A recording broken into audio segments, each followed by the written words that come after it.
بسم اللہ الرحمن الرحیم۔ السلام علیکم۔ اللہم صلی علی محمد وعلی آل محمد۔ ایک آیت مبارکہ، حسبنا اللہ و نعم الوکیل۔ اس آیت کے پڑھنے سے آپ کی تمام مشکلات دور ہو جائیں گی۔ آپ اس آیت کو پڑھنے کا آپ کو ایک ایسا طریقہ بتاؤں گی جس کے پڑھتے ہی آپ کو فوری اللہ کی مدد حاصل ہوگی اور آپ کی جو بھی بڑی سے بڑی پریشانی ہے وہ دور ہو جائے گی۔ اور آپ جانتے ہیں کہ ہمارا رب چاہتا ہے کہ ہم اس کی طرف رجوع کریں اور اس سے سوال کریں اور اللہ سے ہی مدد مانگیں۔ ویسے بھی اللہ پاک فرماتے ہیں کہ اے میرے بندے، تو مجھ سے سوال کر، میں تیری دعاؤں کو قبول کروں گا۔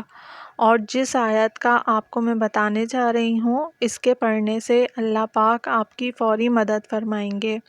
اور یہ کہ اس آیت مبارکہ کا تعلق حضرت علی علیہ السلام سے بھی منقول ہے۔ فرمایا ہے کہ کسی بھی سخت ترین مشکل آپ پر آ پڑے، اس آیت کے پڑھنے سے آپ کی مشکل دور ہو جائے گی۔ عمل کو نوٹ فرما لیں کہ آپ نے اس عمل کو پڑھنا کیسے ہے۔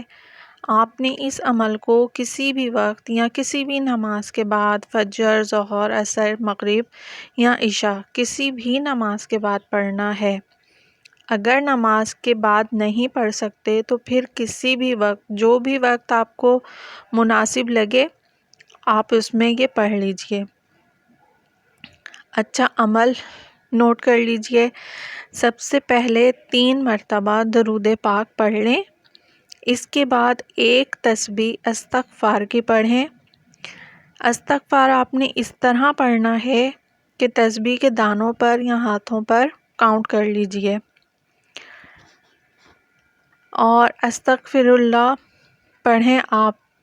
یاد رکھیں کہ ہم سب گناہ گار بندے ہیں اور اللہ کو اپنے بندوں کا استغفار کرنا بہت پسند ہے۔ آپ نے استغفار کی تسبیح پڑھتے وقت اللہ کے حضور نادم اور شرمندہ ہونا ہے اور اپنے گناہوں پر پوری طرح سے اپنے اوپر کیفیت طاری کر لیں کہ میں اللہ کی بارگاہ میں حاضر ہوں اور اللہ کے سامنے حاضر ہوں میں، اور اللہ کے سامنے شرمندہ ہوں اپنے گناہوں پر۔ اس طرح پھر آپ نے ایک تسبیح یا مالکو کی پڑھنی ہے۔ یا مالکو کی تسبیح آپ کے رزق میں فراوانی کا بہت وہ تیزی سے کام کرے گی۔ پھر آپ نے اس کے بعد 101 مرتبہ یہ آیت مبارکہ حسبنا اللہ و نعم الوکیل پڑھ کر جب تسبیح کمپلیٹ ہو جائے تو آپ نے 1 مرتبہ اللہ اکبر پڑھنا ہے۔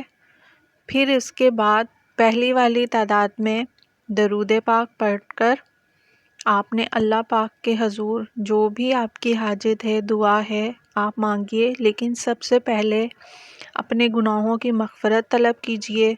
پھر اس کے بعد اللہ پاک کی خوب حمد و ثنا بیان کیجیے اور دوسروں کے لیے پہلے دعا کیجیے۔ پھر اس کے بعد آپ کے اپنے لیے جو بھی آپ کی حاجت ہے، رزق کے متعلق، بیماریوں کے متعلق، کاروبار کے متعلق، کسی سے کچھ لین دین کرنا ہے، کوئی بھی آپ کا مسئلہ ہے، جو بھی آپ کا مسئلہ ہے، اس کے لیے آپ اللہ پاک کے حضور طلب کیجیے۔